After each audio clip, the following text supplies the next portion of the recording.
여러분 안녕하십니까? 뉴스투데이 제주입니다. 전국에서 유일하게 LNG 도시가스가 들어오지 않았던 제주에서도 얼마 전부터 LNG 공급이 시작됐는데요. 기존의 LPG보다 훨씬 저렴할 것이라는 설명과는 달리 가스요금이 예전보다 오히려 더 비싸게 나오는 바람에 시민들의 항의가 빗발치고 있습니다. 조인호 기자가 보도합니다. 3월 말부터 LNG 도시가스를 공급받게 된 제주 시내 한 아파트입니다. 주민들은 며칠 전 4월분 가스요금 고지서를 받아보고 깜짝 놀랐습니다.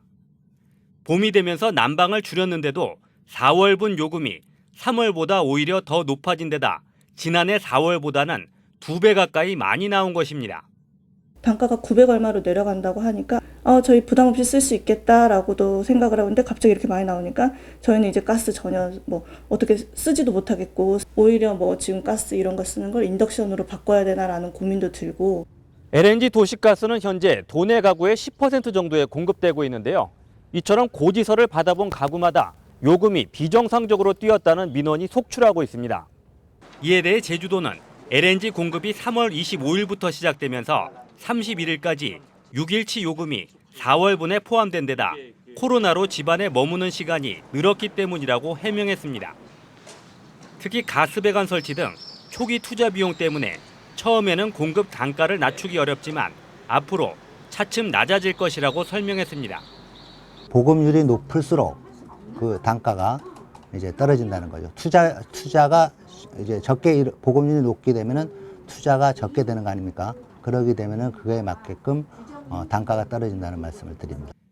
하지만 기존 LPG 업체들은 제주 지역 LNG 업체가 남기는 마진율이 서울의 5배나 된다며 초기 투자 비용을 감안해도 지나치게 높다고 지적하고 있는 상황. 시민단체들은 제주도가 공모도 하지 않고 민간업체에 독점적인 사업권을 줬다며 특혜 의혹까지 제기하고 있어 LNG 도시가스를 둘러싼 논란은 계속될 것으로 보입니다. MBC 뉴스 조인호입니다. 3차 등교 개학이 시작되면서 일선 학교마다 학생들의 감염 차단에 비상이 걸렸는데요. 등교 학생 수가 늘면서 곳곳에서 방역 수칙 준수가 해이해지고 있지만 관리 인력은 턱없이 부족합니다. 김항석 기자입니다. 중2 학생들이 등교를 시작한 제주 시내 한 중학교. 운동장에는 학생들이 거리 두기를 잊은 채 마스크를 벗고 공을 쫓아다닙니다. 축구를 하는 학생들은 서로 신체까지 접촉하지만 제지하는 교사는 찾아볼 수 없습니다. 운동장에서 노는 거에 대해서는 샌들이 과격하게 접촉하는 것만 아니면 내두는 걸 알고 있어요. 거리 두기가 더 철저히 지켜져야 할 실내 상황은 더 심각합니다. 친구들끼리 가까이 모여 이야기를 나누는 모습은 여기저기에서 눈에 띄고 점심 식사를 마친 뒤에는 학생 여럿이 복도에서 마스크를 벗고 양치질도 합니다. 쉬는 시간에 만나면 반가우니까 얘기할 때 잘 안 지켜지는 것 같아요. 약간 답답하니까 잠깐씩 내리는 친구들도 있어요. 제주도 교육청이 각급 학교에 학생 140명당 1명씩 방역 관리를 도울 인력을 지원하기로 했지만 일선 학교에서는 채용조차 못하고 있습니다. 교육청이 예산을 지원하고 일선 학교가 인력을 채용해 운영하는 방식인데 하루 6시간 이하 기간제 일자리인데다 보수는 시간당 10,000원에 불과해 지원자를 찾기 어렵기 때문입니다. 이 때문에 모 고교의 경우 9명을 모집했지만 채용은 3명에 그치는 등 일선 학교 50여 곳이 방역 지원 인력을 다 구하지 못한 채 수업을 이어가고 있습니다. 이게 일시적인 기간에 한정된 거라 가지고 이게 어떤 일정한 일자리 개념이나 이런 거하고는 좀 다르고 저희들이 자원봉사자 형태로 채용을 이제 해야 되기 때문에 그러한 부분에서 오는 좀 어려움 이런 것들이 있는 것 같습니다. 3차 등교 개학과 함께 교육부와 각 교육청이 강화된 방역 조치 시행에 나선 가운데 손 씻기와 마스크 착용, 거리 두기 등 기본 방역 수칙에 대한 가정과 학교에서의 실천이 무엇보다 중요해지고 있습니다. MBC 뉴스 김항섭입니다. 3차 등교 개학이 이뤄진 가운데 제주 지역 고교에서는 첫 순환 등교가 실시됐습니다.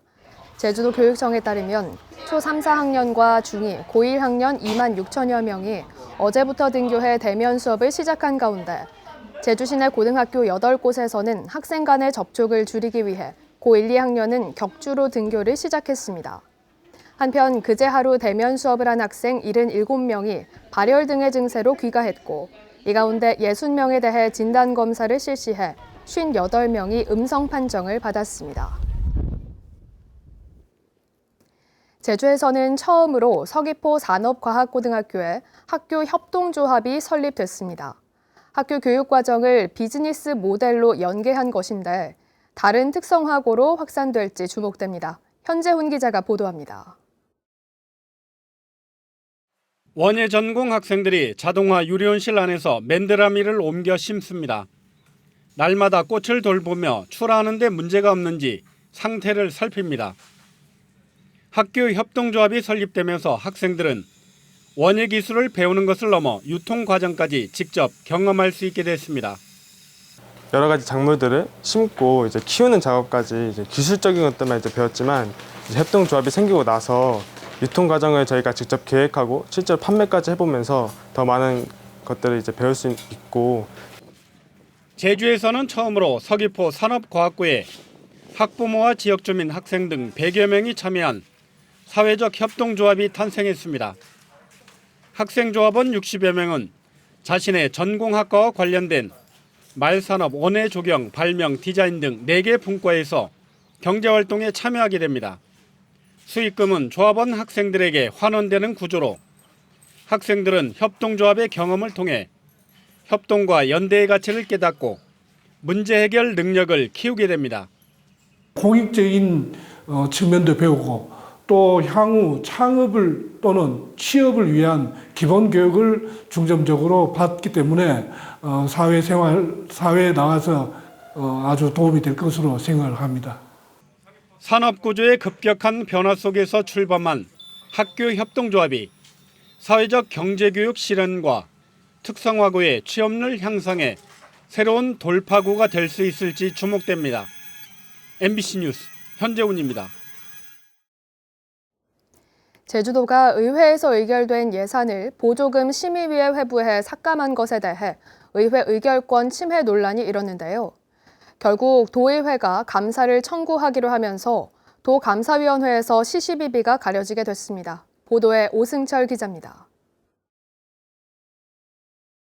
제주도 예산담당관실이 지난해 말 각 부서와 행정시, 산하기관에 보낸 공문입니다. 의회 심사 과정에서 신규 또는 증액된 사업은 보조금 심의를 받도록 하는 지침이 담겼습니다. 제주도는 이 지침에 따라 지출 구조조정이라는 명목으로 지난 1월 보조금 심의를 통해 민간 보조금을 1차로 10%씩 일괄 삭감했고 지난달 추가 삭감을 예고했습니다. 기존 사업이 증액되거나 또 신규 사업이 증액된 경우에는 지방보조금 심의위원회를 통해서 투명성과 적정성을 다시 심의해야 하는 그런 규정이 있기 때문에 도의회는 반발했습니다. 도지사가 동의하고 의회가 의결한 예산을 다시 제주도가 손질하는 것이어서 도지사의 자기결정 충돌이고 의회 의결권을 침해했다는 겁니다. 도의회 행정자치위원회는 긴급회의를 열어 의회에서 신규 또는 증감돼 도지사가 동의한 사업들은 보조금 심의위원회 심의를 거친 것으로 본다는 조례를 근거로 제주도 감사위원회에 감사를 청구하기로 했습니다. 의회가 의결한 예산에 대해 제주도가 보조금 심의위원회 심의를 거쳐 예산을 조정하는 것은 제주특별자치도 지방보조금 관리조례를 위반하는 것으로 사료되므로 감사위원회에 조사를 청구하여 결국 보조금 일괄 삭감으로 불거진 논란은 감사위원회에서 시시비비가 가려지게 됐습니다. 누구의 잘잘못을 떠나 서로 힘을 합쳐 코로나19 위기를 극복해야 할 집행부와 의회가 대화와 타협 대신 소모적인 감정 싸움을 하는 것은 아닌지 이를 지켜보는 도민들의 시선이 곱지만은 않습니다. MBC 뉴스 오승철입니다.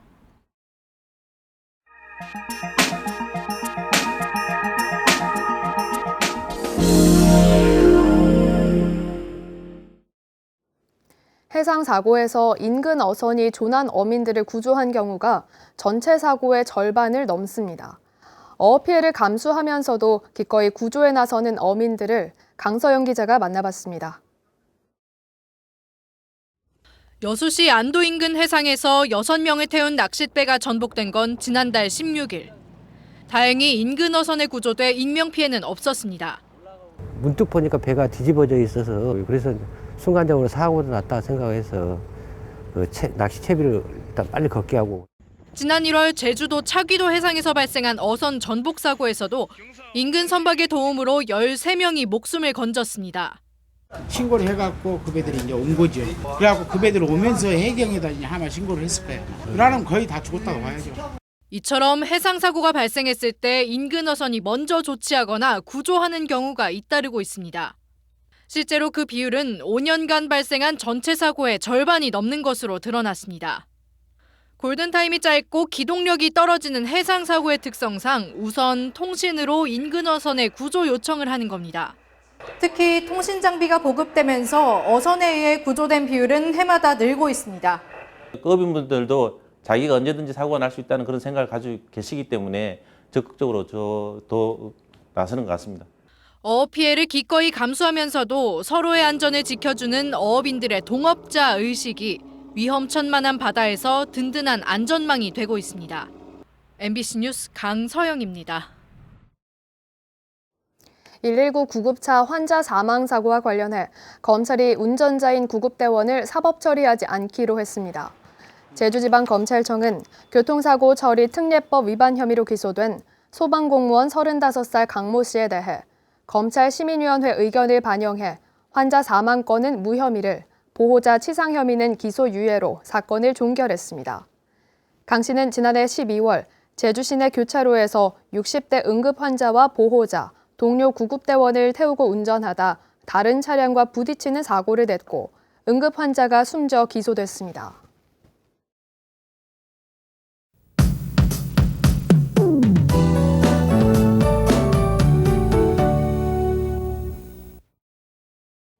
여름에 점점 더 가까워지고 있습니다. 오늘 전국이 여름 더위를 보이는 가운데 제주 지방도 어제보다 기온이 오르겠습니다. 북부와 동부를 중심으로는 초여름 더위가 나타나면서 덥겠는데요. 자외선 지수도 오전과 오후 모두 나쁨 수준 예보돼 외출할 때는 자외선 차단제를 꼭 챙기셔야겠습니다. 오늘 미세먼지 농도는 좋음 수준으로 공기는 깨끗하겠습니다.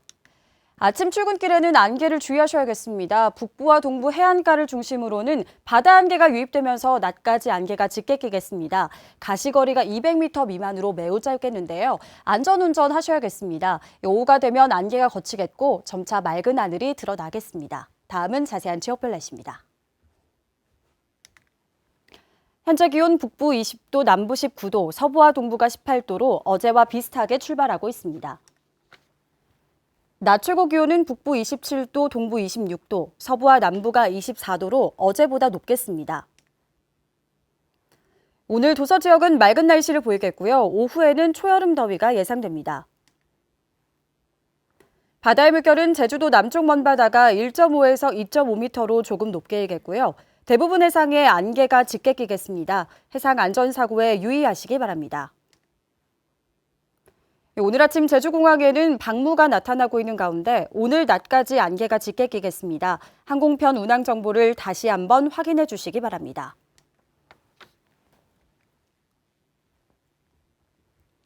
주간 날씨입니다. 이번 주말 대체로 맑겠고요. 다음 주에도 초여름 날씨 예상됩니다. 날씨였습니다.